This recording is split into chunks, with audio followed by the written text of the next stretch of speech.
Let's go to former Democrat White House staffer Barbara Heineback, who joins me now.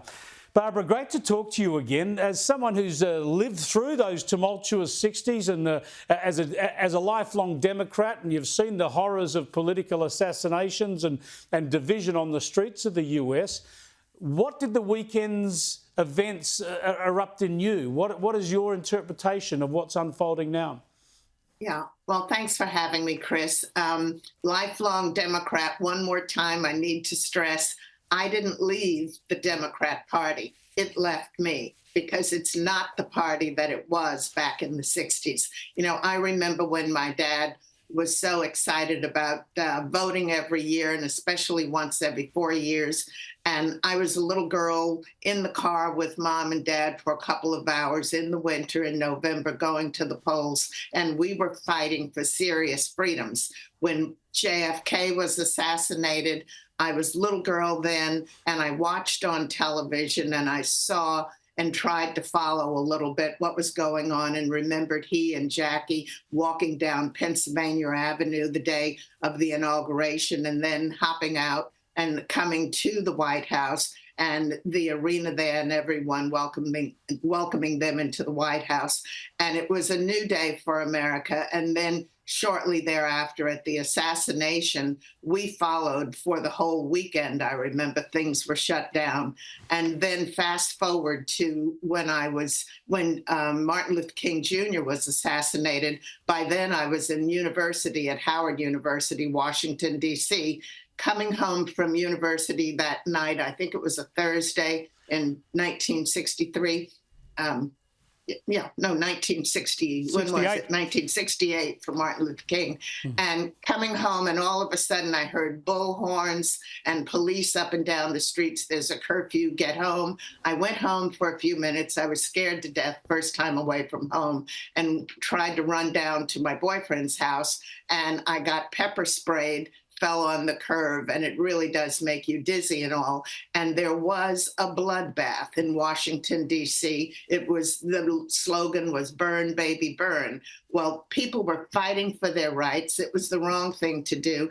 Two wrongs will never make a right. And I think one of the most famous quotes that Martin Luther King Jr. ever said, "An eye for an eye and a tooth for a tooth will make us all blind and toothless." Barbara, these are traumatic memories, but tell me how you think of the weekend's events and how they play into that narrative and that history, how concerned you are about American democracy right now.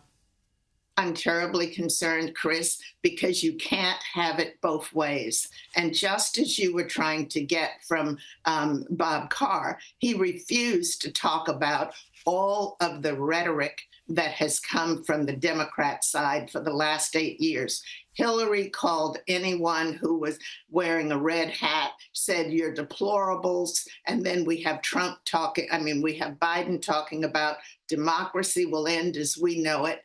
And who was it that absolutely demonized Donald Trump from day one? And then they've had him in all of these court cases and all. And yet we can't even see Biden make his way through a debate. And even the other day, what he called his big boy press conference, he didn't manage that well, tried to blame it on having a cold and just got back from Europe. Well, 2 weeks home from Europe is not a tough pull. And also, when you're riding on Air Force One, which I've ridden many times, it's a pretty comfortable plane. He has a lounge, he has a bed, he has his own area in that plane where he can get all the rest he needs, all the briefings he needs. So it's a poor excuse on the Democrat part. Yeah, it's a shocking situation. Their convention is just over a month away. They're going a month after the Republicans, obviously happening this week in Milwaukee.